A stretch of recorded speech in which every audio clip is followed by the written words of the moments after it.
Mexico City this morning. I personally am glad our simian ancestors did not do that, and I hope that we will have the intelligence to stop doing similar things now, because we need to evolve further if we are to be in a position to face the dangers that I spoke of right at the beginning. If we are to be in a position to make ourselves more disease resistant, more resilient, more intelligent, with better science and technology, so that come the day, 3 billion years hence, when our Earth becomes uninhabitable, or come the day much sooner than that, when we are threatened with other forms of extinction, whether they are in the form of climate change or any other form, we will have the ability to try to rescue ourselves from those circumstances. Now, I don't regard this as a carte blanche, a license for science to do what it pleases. The regulation of science is vital, because one thing, it preserves public confidence, and for another, there are some pretty crazy people out there.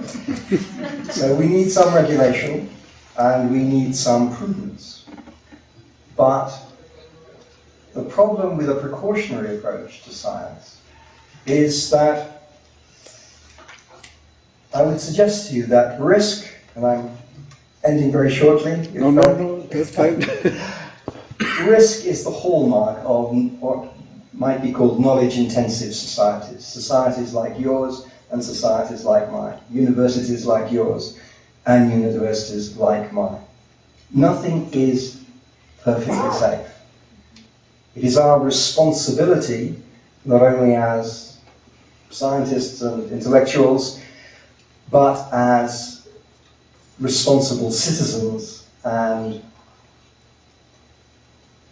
I was going to say human beings, persons is a term that I prefer. It's our responsibility to take risks in our own interests, in the public interests. We need to be confident that things are safe enough. And of course, what safe enough means is relative to the goal and the dangers that we can foresee. We sometimes get these things wrong, of course we will, and we'll go on doing that. But not doing nothing is not an option. Because doing nothing allows things to go on happening, global warming to go on happening, diseases to go unchecked, and so on. We can't do nothing. We have to try to combat the dangers that face us, and in order to do that, we have to constantly make decisions about what is safe enough. Now, I think the reaction I don't think human reproductive cloning is an important objective at the moment. I'm not mad keen to see the creation biologically of a human clone. Although I hope I've said enough to convince you that we shouldn't be frightened when such a thing is safe enough to do, and when people want to do it. We shouldn't be frightened of that, because we're already familiar with clones, we're already familiar with people with identical genomes walking about the place. This is not a horror story. This is a ghost to frighten children. And the fact that we've allowed ourselves to be frightened by this is shaming on our species. So we shouldn't be frightened of it. If there are good reasons for doing it, we should be open to those reasons. At the moment, I don't think there are, but I think in the near future, deliberate human reproductive cloning will become safe enough to use, and then of course people will want to use it for all sorts of purposes. And we will have to consider what we do about that. But what I hope I've been convincing on is not necessarily whether or not we should approve of human reproductive cloning, but that we should be much more open to things that make us uncomfortable than we normally are. We need to be for our own preservation. It's in our interests to think of not only the importance of an open future for human individuals, but an open future for ourselves as a species which I hope is continuing to evolve, despite some rather grim views about the end of evolution by some scientists. I think they're wrong. There are all sorts of reasons to believe that we're still evolving, and moreover that we can accelerate that process deliberately by the choices that we make. So I hope we will be more prudent about what we rush to protest against. Cloning should not frighten us. Whether it should is something that we have to determine. Whether cloning or anything else is something that should frighten us is something that we have to decide about. There's a lovely remark by Mrs. Patrick Campbell, who was, if you know, of George Bernard Shaw, an Irish playwright, very famous. Mrs. Patrick Campbell was allegedly his mistress, and she was told at a dinner party one night about two friends of theirs who were homosexual men and were having a homosexual relationship, and what she thought of it, asked to comment on what she thought of that. And she said, and she replied, well, I don't mind what they do, as long as they don't do it in the street and frighten the horses. So, of course, I'm talking about the 1890s, I think. We have to bear in mind what might frighten the horses, but we also have to think about whether or not it's sometimes worth frightening the horses in order, in the case of homosexual relations, to be tolerant and respectful of other human beings, and in the case of advances of science, so that we do not foreclose options that might save our lives and make them better. Thank you very much.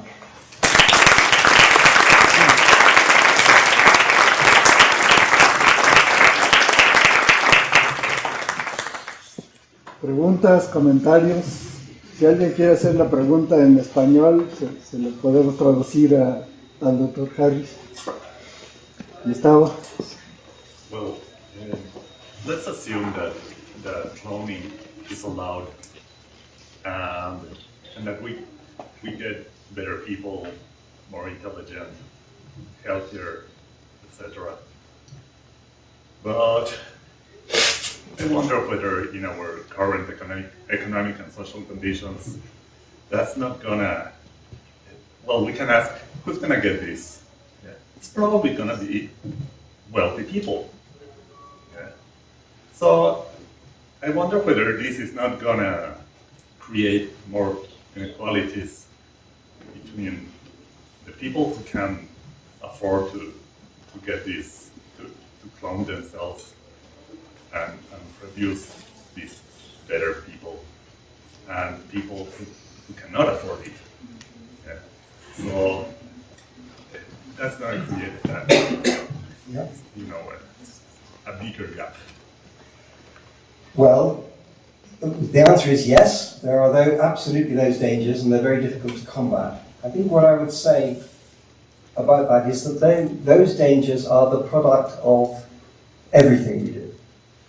They are the product of the, I don't know how education is funded in this country, but I'm sure that students in this university gain a lot of unfair advantages by being at such an excellent university over, firstly, those citizens who don't get to go to university at all, and those citizens who go to less good universities, which give them less good opportunities. Should we close down universities because they generate those sorts of equalities? I don't think so. What I think we have to do about I'm not blasé. I don't think inequalities are trivial. I think they're immensely important. And you have a tremendous history in this country. I've just been looking at the wonderful Diego Rivera murals in your Ministry of Education, I think it was. And they remind us about the horrors of inequality and exploitation constantly. And you have very good examples of reminders of those horrors in this society, as we do as well. We have to combat inequalities in another way. We can't say, take another example, take organ donation. I don't know what the situation is in Mexico, but in my country, 3 people a day die because there is a shortage of donor organs. 3 people a day. We have to make good that shortage. Now, of course, that creates all sorts of inequalities. Because what could be a greater inequality than failing to live when other people are living? That's really unfair and unequal. But it's seems to me the right approach is not to say we won't do any more transplants until we can provide them for everybody. We have to try to provide organs not on an ability to pay basis, but on a medical emergency or medical need basis. And we can do that with all sorts of resources, if we have the resolution and the right sort of government who's willing to do that, the right sort of national government I'm talking about now. So I think that's sort of, it's phrasing this dog in the manger, that you won't let other people enjoy good things until you can enjoy them yourself. I think that's the wrong approach. We need to go on creating, globally people have benefited, for example, from smallpox vaccine. Smallpox was killing millions, I think it was 300 million a year at its height. It's now been wiped out for everybody. But when it was developed, actually vaccines, as you will know, were developed in the 18th century. And rich people benefited from them first. And indeed, rich people actually tested them on themselves because they wanted the benefits. Quite interesting. We learned quite a lot from cowpox being used as a prophylactic. Of course, things are going to start where they're produced, and they're likely to be produced in knowledge-intensive societies like yours and mine. But it's our responsibility as the people who work in universities who produce many of these things, not all, much is produced by industry, but to make sure, as far as we can, that access to medicines, for example, and access to therapies is made as fair and as universal as possible. One of the other themes that we work on in my institute in Manchester, the Institute for Science, Ethics and Innovation, which is beloved of my friend and colleague John Sulston, is to try to change the intellectual and patent regime globally so that we can ensure access to medicines, that they're not priced beyond poor people, in particular in rich countries, and beyond very large populations in poor countries. But I think that's another endeavour.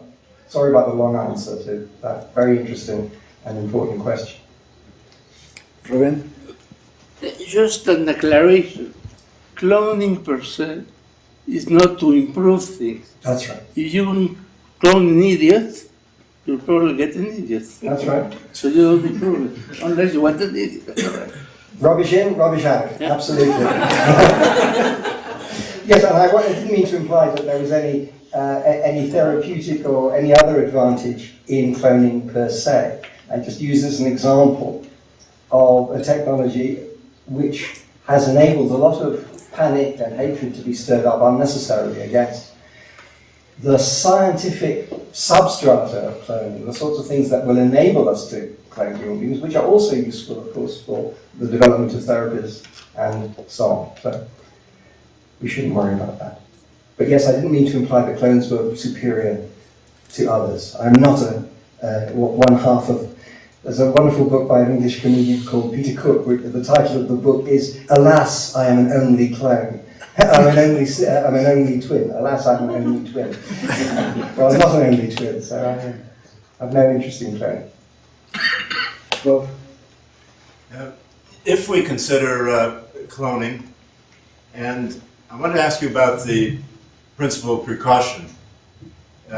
Not precaution just as we shouldn't take any risks, because that is, as you say, ridiculous. But precaution, rightly understood, is, as a legal principle, if there is some evidence of grave danger, then society should prohibit or could take measures to prohibit something, an action, until the action is considered safe. And that changes the burden of proof and puts the burden of proof on the people who propose the action rather than on the people who think the action should be illegal. So I want to ask, do you think the burden of proof for when we get to discussing the safety of cloning, do you think the burden of proof should be on the people who propose it to show that it is safe, or on the people who oppose it to show that there are too many dangers? That's a very good question. I think, let me start by saying I think the burden of proof is the wrong way to think about the issue. I don't think it's an issue on which side the burden of proof lies. Not only because to talk of proof is misleading.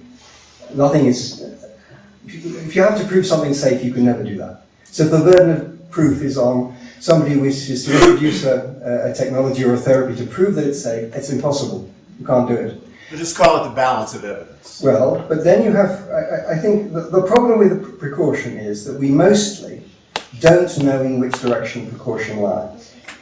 So if we're talking about therapy, for example, we have, and whether we should introduce it, either into patients or indeed if it's a vaccine into a population, we have to try to decide whether more harm will be done by delaying its introduction than will be done by accelerating it. And often we just don't know the answer to that question. And I think it is misleading to pretend to the public that there is a mechanism, the precautionary principle, which helps us resolve those dilemmas. I just don't think it does. Because how dangerous, for example, does a vaccine have to be? A vaccine that will prevent a deadly illness before it's worth introducing. Very difficult calculation to make. The other thing is, of course, we don't know about late onset problems. So all you know is you do it in mice and it doesn't kill too many mice. You then go first into humans and it's reasonably successful, but you probably go into healthy adults and you don't know what the effect on children would be, but maybe you need to use it on children and so on. So I think it is misleading to think that there is this sort of this principle, which is always employed by responsible scientists and will protect us. I think there's no sensible way of formulating. I was looking at the formulation that you offered me. If there's evidence of great danger, well, there's unlikely to be evidence of great danger. What there is likely to be is absence of evidence of lack of danger. And then the question is, well, how likely is this X going to work? And what will be the level of good that it will do? Is it going to protect infants against mortality? What is it going to do? And how much of a risk is it worth taking to do that? And we will sometimes get that wrong. But I think what we have to do is to make the calculation in each case, and there are lots of variables. It might be just reckless not to introduce something.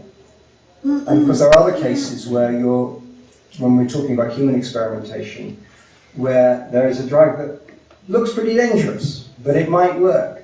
But the people it will benefit are going to die in a few weeks anyway. Why should they not have access to that, even though it hasn't had proper trials? And that's a very big issue, as you know, in medicine today. Should particular patient groups who are terminally ill have access to drugs that have not been properly trialed? But they'll all be dead before the trial is finished, so why not? I don't think precaution requires that we don't treat them because it hasn't gone through the sort of procedures that we would want it to go through if it was a foodstuff that you were going to put on a supermarket shelf. So we need to know, what is it, and you want to be very cautious about food that you put on supermarket shelf, but you may have good reasons to be less cautious about therapies that might help people who will have suffered from the delay. And I don't think there's an easy invocation of a principle to help us with that. We shouldn't be reckless, but what is recklessness? It depends on what's going to happen if and what's not going to happen if. Sí, Arnoldo? Yes, may you make a list of the main goals and the main risks of cloning? Sorry? Main goals and main risks of cloning. Goals. If you Yes. can make a list of the main goals and the main risks of cloning. Well, I don't think there are huge scientific goals for human reproductive cloning. I think cloning embryos and cloning cells is already happening and is a vital tool in science.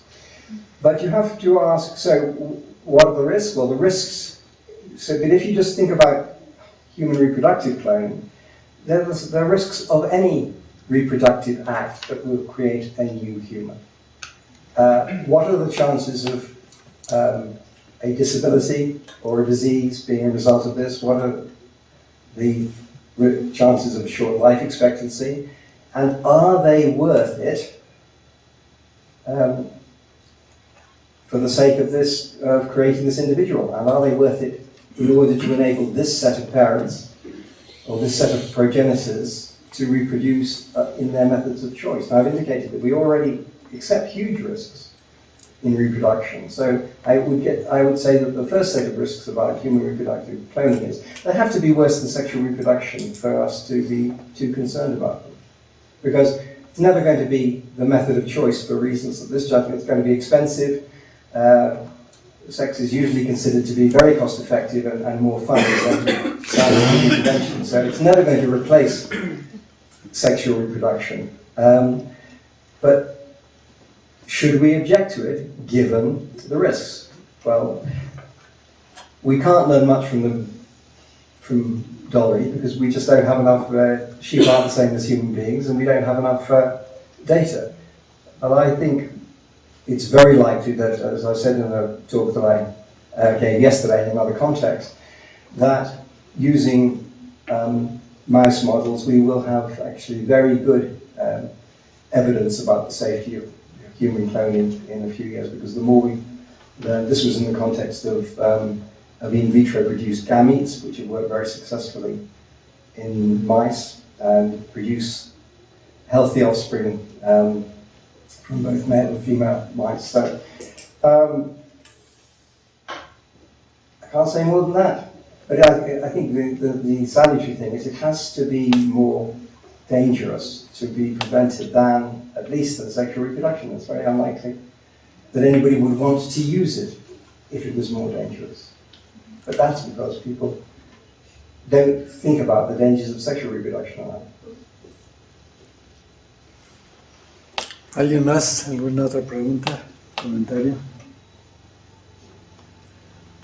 Thank you very much, John. Thank you guys.